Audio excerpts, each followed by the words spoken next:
In today, if you talk about coffee or tea, it's Tim Hortons Yeah. and Starbucks. Yes. But you boldly took a decision to start something and break that market. Breaking a market, I think that will definitely happen. Tell me about one of the difficult customer that you handle, because service business is tough. See, when it comes to tea, it is very difficult to satisfy everyone. Tea is kind of brewed in a different way in different cities in India itself. The chai which I make, I try to make sure that it is well balanced with the tea and the milk. But we do have some customers where always had a difference in terms of the taste because they feel that sometimes the tea is a little less milk. I'm sure you'd have faced a lot of hurdles.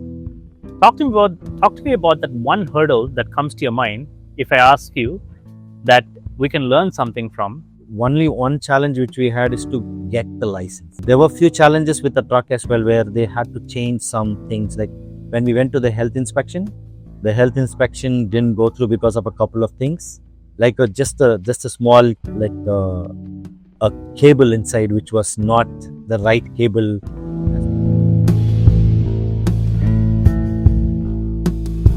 Hello everyone, welcome to How We Started. Your growth matters.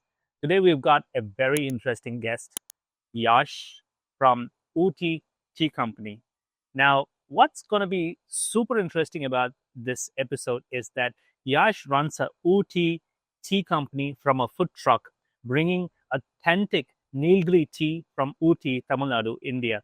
And not just that, he also serves some knickknacks along on the side. So hang on to learn more about how to run business in the food truck, how to start something, and go around the places if you want to achieve that food truck dream of yours. Let's get started. Hello, Yash. Welcome to How We Started. We are super happy to have you here. Thank you so much, Praveen, for inviting me today. I'm glad you made some time for us to talk more about the company which we did, like Ooty. And thank you. Absolutely. And if you see, we are enjoying a lovely summer, and I know that you had a long day in your food truck for Ooty, and we want to make sure that you have this fresh tint of breeze. So, without further ado, let me jump right into the content. The viewers are like eagerly waiting to listen from you. So, how did it all start?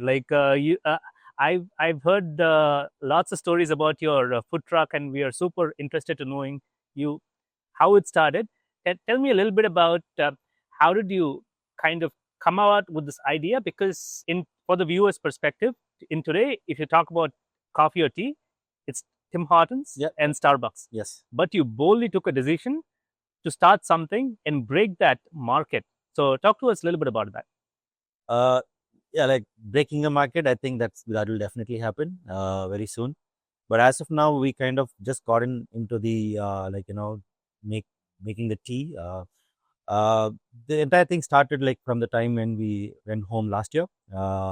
We thought, okay, we have to bring authentic teas, basically the chai, right?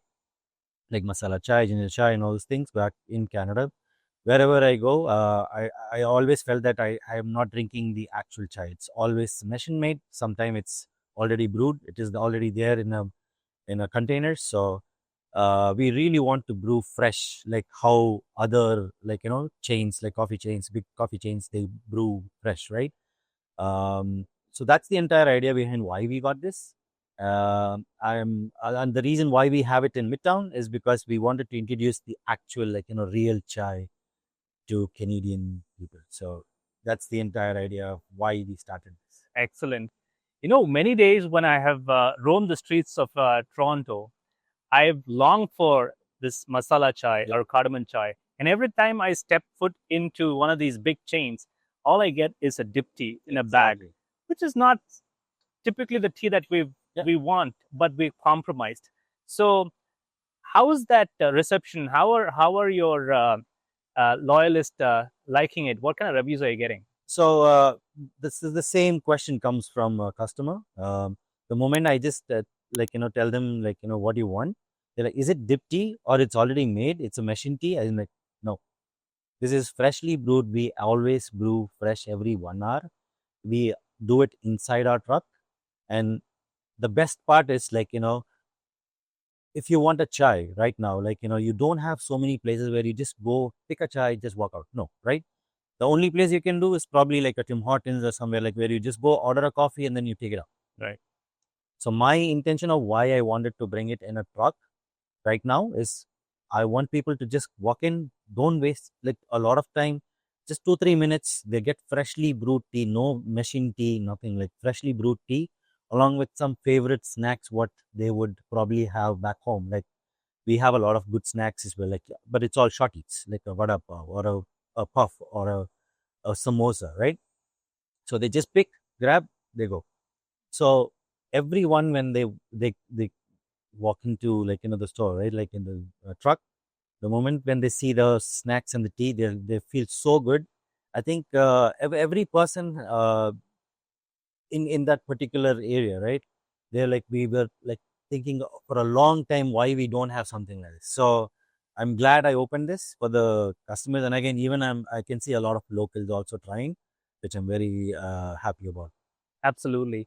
So people come to me to drink their tea, but you did something very different. You did a food truck Yes. and you're taking it to the people that want to drink it, which is like very creative. How did you land up with this idea? Uh, Honestly, I think it's all because of the cost.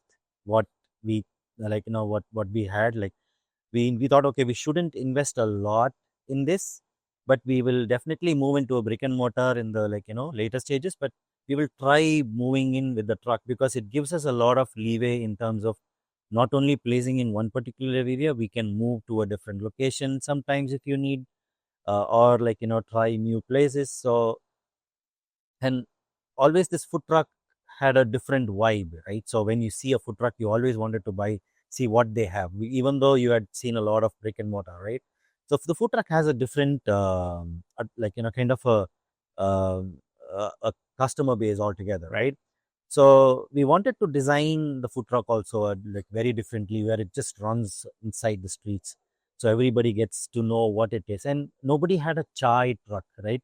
There are few places where they had different ways of selling chais, but in Toronto there is nothing like a completely chai truck. So we wanted to bring in something new to the market.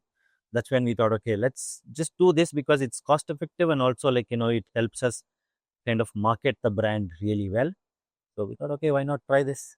Absolutely. So So let me ask you a follow up on that one. So, given a chance that you've now tried, you started this in sometime June this year, yes, right? yes. And it's been about like 3 months. Uh, Given a chance, 1 year down the line, will you add more food trucks or will you go into a brick and mortar? I will definitely do a brick and mortar, and it depends on whether or not a food truck is required. One more or two more, it depends, right? Because the reason in a country like Canada, where you have a lot of weather challenges, like you can run a food truck probably till like December or Jan. After that, like it all depends on how the weather reacts, right? Like if it is too harsh, then I think you don't have a choice of running a food truck. You if it's a food, like it's like a brick and mortar, then yes, it is not very difficult in terms of running it throughout the year. So those challenges kind of puts you in a restriction where you wanted to expand the food truck or no. Got it. But I'm sure the current food truck what we having, Mhm. we wanted to just keep that like for even though if we move to a brick and mortar, Mhm. because this is kind of very close to our hearts now, so Okay. we don't want to like give it back. Okay. So, on a typical day, um, how many spots do you stop in the midtown or in the city of Toronto? And do you always kind of like plan that before you start the day? Initially, we thought, okay, we have to do different locations. But and then when we started doing in Midtown, where we saw a lot of reception, like customers kind of message us, like they call us saying that, okay, are you coming here today? Because Oh, that location, I think there is literally nothing, like, where they don't have a very good chai place or like something like kind of a quick eats or something like that. So after a month, we thought, okay, we have to do only in one location. And then we set our timings, and we kind of do only in one particular location right now. okay. Until unless there is no events, like sometimes we kind of register to events where We have, like, for example, like the downtown, the Indian food festival and something like Right. that. So there are other festivals we kind of registered, and sometimes we get the personal events, right? Right. Uh, so whenever we get the private events, then we put a DM or something in Instagram saying that we are not in the location, and then we just uh, get into the events sometimes. But yeah, as of now, we're just doing only one location. Got it. Yeah. Okay. Um, as somebody who's just started, right? I'm sure you'd have faced a lot of hurdles. Talk to me about talk to me about that one hurdle that comes to your mind if I ask you that we can learn something from, and also the viewers can take some insights from. When we started this, we actually started as a online tea selling company. So that's how we kind of entered the market, Yeah. which was not difficult because I built the entire website using like the Shopify. It took a lot of time, but I kind of invested the time. The real challenge came when we tried to rent a food truck and then can get the design done. I think we designed and everything was okay, but the only one challenge which we had is to get the license. Mm. So getting the license, like getting those documents, took a lot of time for us, and because this truck is rented and it's not owned by us, right? So it is like a rental, like lease to own kind of.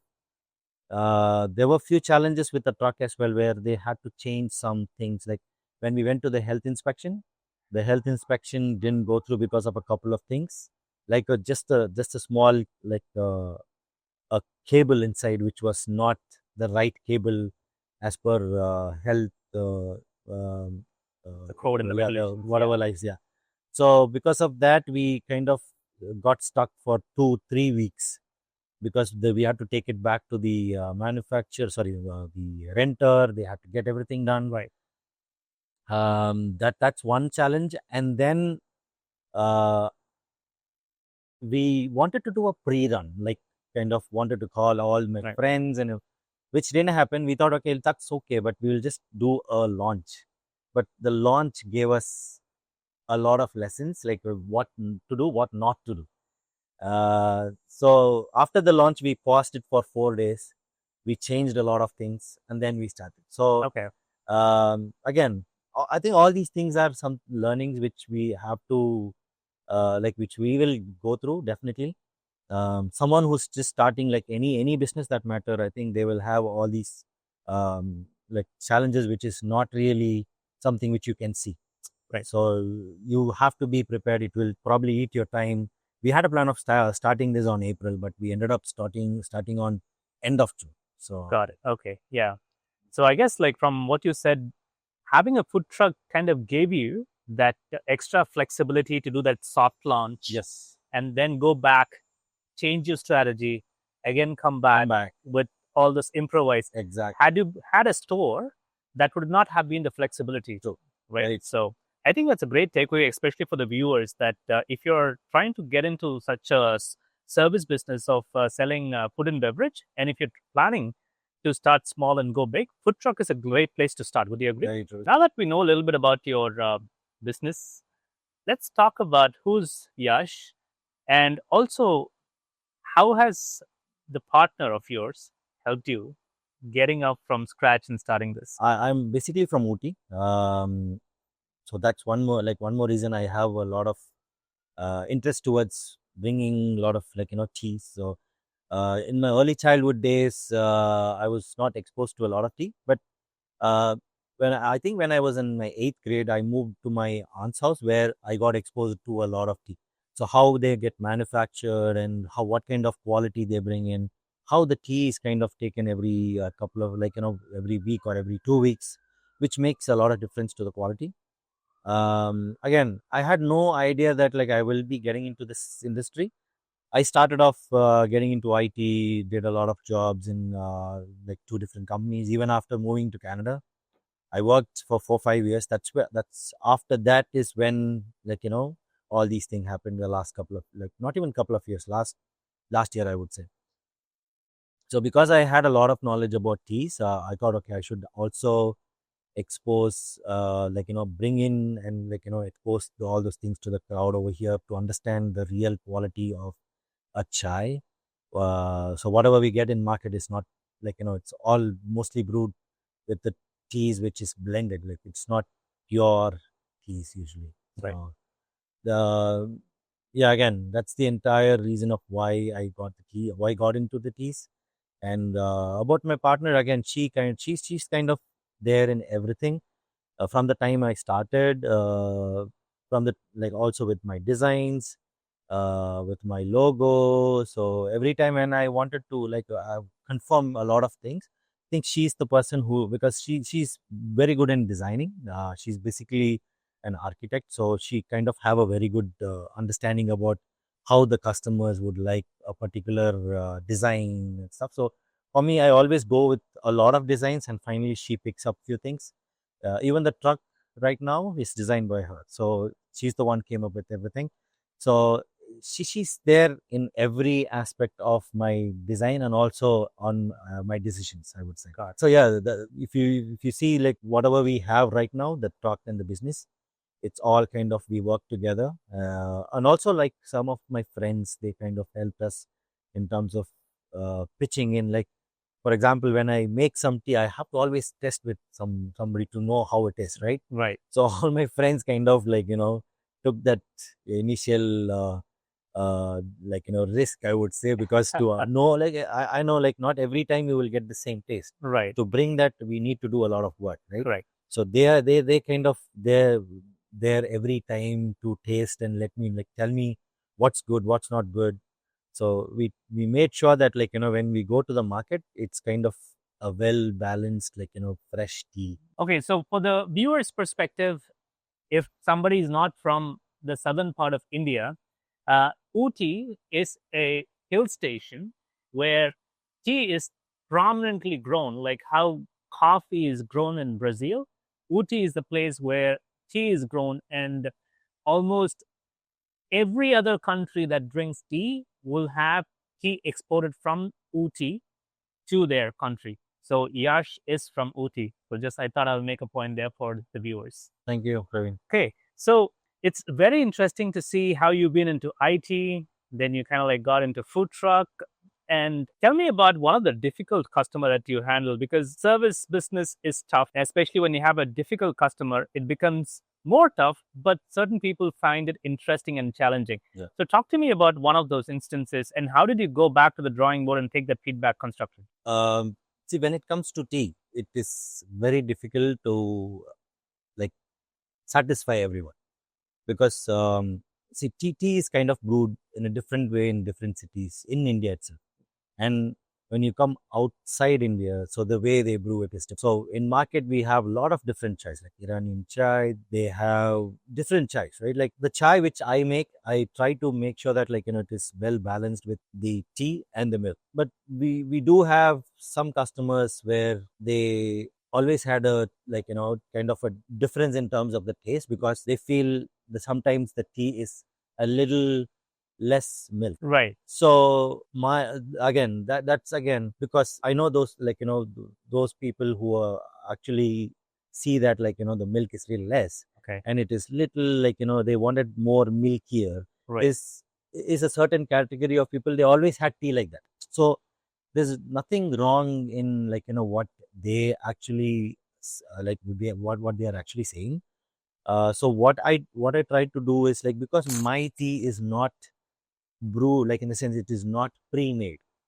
So I have my my tea decoction separately, and I Right. have my milk separately, my sugar. Right. Everything is not it's separately.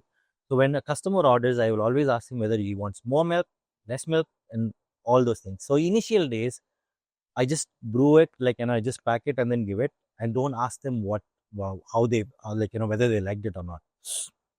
Now when I so that's when a customer came back and said I don't the tea is not very Creamy. cream. Right. Yeah, so I was like, okay, so you want more creamy, then I will do it for you.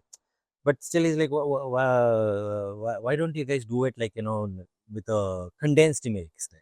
So there are people who are they have their in their own requests, right? So I don't say no, but if it's something which I cannot do, I will be like, no, I don't have that option. But for example, there was a customer who was upset saying because he wanted very creamy. I said, don't worry, I will make sure like I will brew it in such a way that it will be cream. So I put half a decoction and half milk so that it became creamy. So there are few requests we can still do it on the spot, but there are few things which we cannot. So one more challenge was like we had a samosa which is not a proper Indian like the cone samosa, right? Right. Where it had a thick wrap. Mm-hmm. So we kind of wanted to bring something different. So we had a thin wrap with a very good filling inside, and nobody wants to try that first, right? And the moment they try it, they're like, "Oh, this is so nice." So the reason why we wanted people to try something different is like let's not just bring everything what we have in the market. Let's bring something new and also good options. Right. So yeah, see, initially there was a customer who purchased, they took it out and then they like, I don't want. Right. I cannot say no. I said, okay, fine, give it back to me. If you don't want, that's okay. Like again, these are the challenges you will come across, right? Right. But how you would address it, I wanted, and then I thought, okay, why not bring the real, like the actual samosa, how what we get back home. So I have two options now. One, if the customer wants the like regular ones, I have that, and also have this one. So Okay. end of the day, there are few things you probably change a little bit. You might have a particular vision on how you want to do, but there are things if in case if it really wants a little bit of tweak, I think you can do it, right? Understood. It's all about customers, and they say like customers are the Right. king, so Right. just do it for them. No, excellent. Excellent. Uh, when it comes to pricing, especially when it comes to hot beverages, you have to be super, it's razor thin, Yes. right?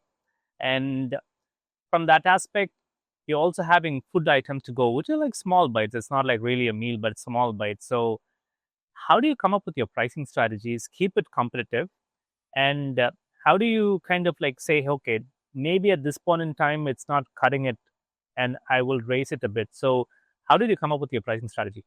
So as of now, we are not done a lot of change in our pricing, but we did like kind of a lot of groundwork before we got into this pricing, because we know this thing will be there with the customers where they will always feel that either the price is less or sometimes it's more. So we don't want to get into like again, because we are bringing in teas that to airship, we also bear a lot of cost because airship is not cheap. So Absolutely. and the reason why we do airship is because we get the teas very in a short time, so that when we brew it also like the freshness still stays, right?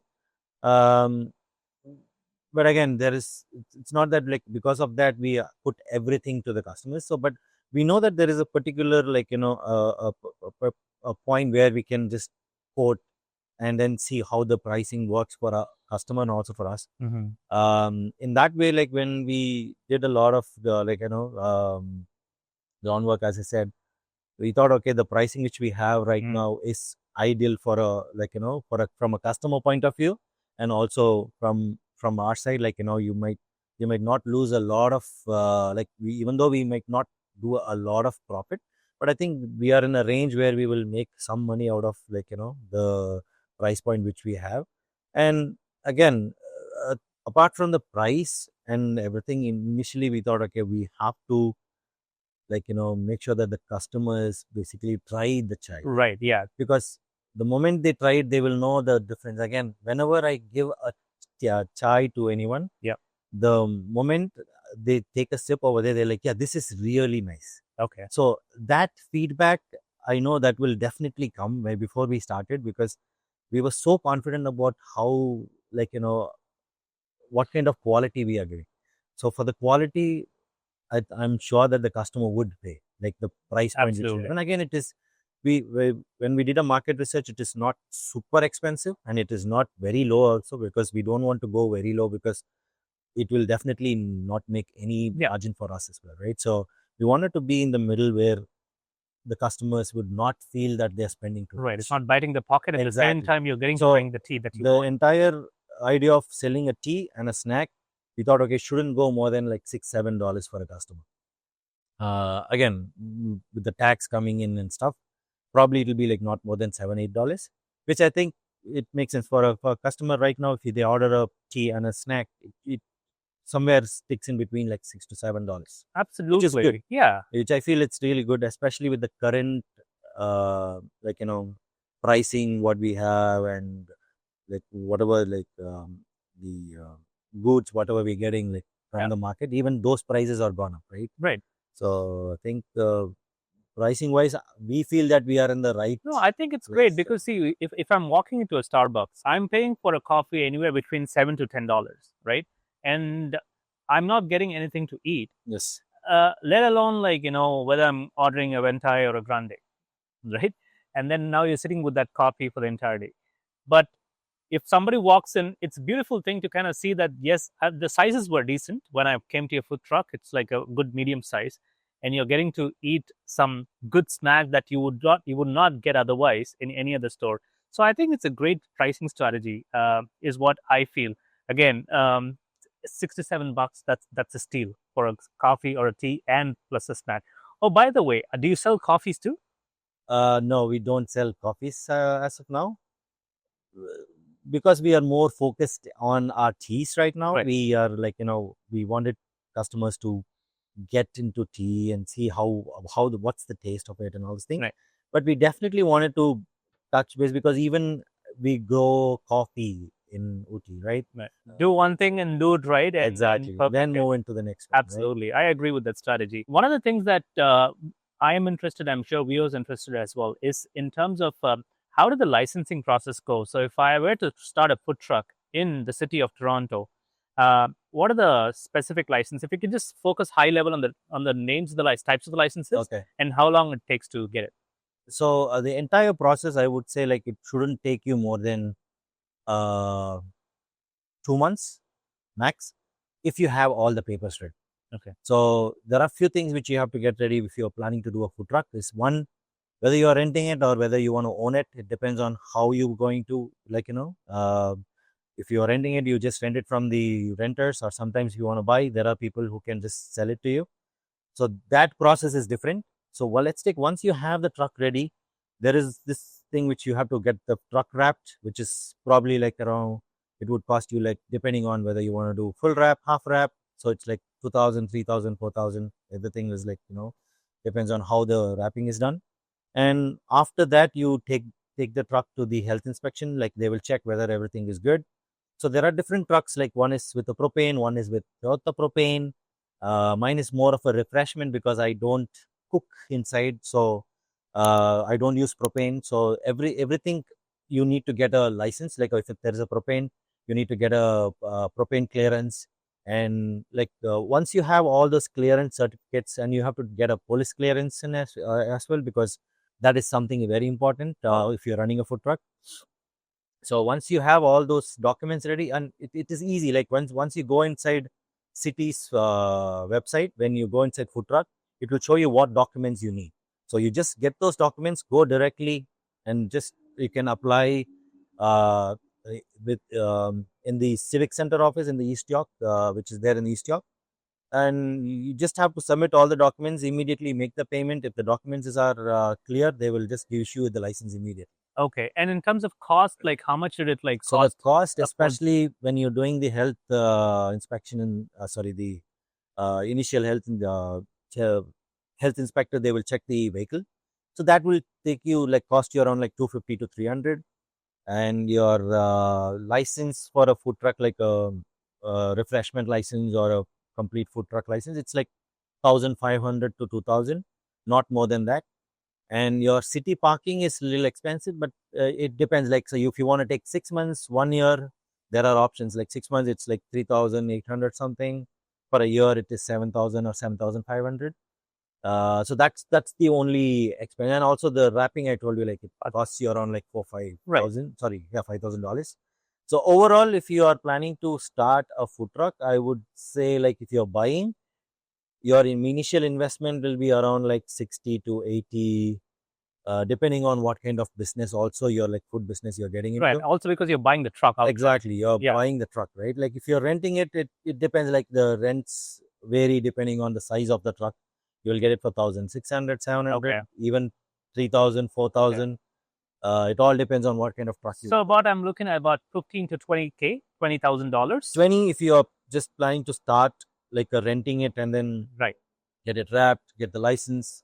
So 20 to 25, I would say like you have to keep it ready and also some backup so that when you start, you take care of additional expenses. Nothing apart from that. Yeah. Okay, yeah, 25,000 as The an initial initial investment. investment. Yes. Okay, okay, that thanks for breaking it down. It's very informative. Welcome, yeah. Okay, so if you have to advise the youngsters, anybody that wants to start a food truck business in the food space, is there any one piece of advice that you would like to give them from your journey so that they can accelerate what they're trying to do? Um, See, everyone wants to do something like, like a business, which gives them a lot of freedom because obviously it's their own business. They know how to like, focus and make more money and how to bring that business up and all those things, right? But before getting into it, I think the only suggestion is make sure that you have a strong uh, idea of what you want to do. Like, for example, if you want to do a particular food, you probably like, get to know everything about it before you getting into it. Yeah, Because this food industry is not something which is very easy, but at the same time, it is not difficult to crack it. And if you kind of have a particular expertise in a particular area, for me, I thought, okay, I have to get in because I was very strong with my teas. I know my teas will be something which will definitely speak when it goes into the market. I know few other vendors where they are doing food truck and they have some expertise in food. Like they know what kind of food will definitely sell, right? right. And what product they have to present to the customers so that the customers also will like it. So if you have that kind of a strong idea about food, then you just go for it. Got it. And just don't keep thinking that I'm going to start today. Okay, let's see tomorrow or maybe after 6 months. You want to do it, push it, do it, and I'm sure it will work out. If in case if it's not, at least you will have that satisfaction of that you tried You it. tried. Got it. Yeah, but just by thinking about it, I think it would not work out until any time, like if you're not pushing yourself in terms of getting into it. Got it. Yeah. So have a strong idea about what you want to do. Yes. Specialize in the product. Yes. Don't take multiple things at the same time. Specialize on one or two What you want products to do, yes. and make sure that you do your market research Exactly. as much as possible on that. And the last and the most important thing is take action. Exactly. Right. Okay. Great. Passion to action. Yes. Yes. Passion to To action. action. Excellent. Yeah, I think that Cameraman's 100%. passion to action. True. Excellent. Okay. So we're going to quickly jump into a A fun part of it. Of Okay. course, I'm sure most of it has been fun so far, except for the wind chaos. But Yeah. let's get into a quick fire round. Okay, Okay. I'm gonna. You know how it goes. I'm gonna ask you one question, and you're gonna answer me with possibly one or two words. Okay. Okay, and this is gonna be short Okay. and fun. Okay. It's okay. Okay. Sure. Yeah. Get ready for it. Yeah. Okay. So, what's your most popular snack? Vada pav. One word to describe Ooty. Quality. Dream celebrity customer. MS Dhan. Do you dip your biscuits in the chai? Yes, I do. Vargi or vada pav? Varki, definitely. I've had super fun talking with you today, and I hope you had fun too interacting with us. This is the first time, so obviously Okay, it's good. Like I had real good fun. Thank you so awesome. much. No, thank you for coming to us and sharing all your expertise, and mainly for the viewers as well. It was Sure. pleasure having you and pleasure talking to you, Yash. Thank you so much. Please. Yeah, it was pleasure having your expertise. Oh, thank you so much. See, I have to put cheese in every word now, so that like the customer gets exposed to a lot of chai. That's a wrap for today's episode in How We Started, because your growth matters.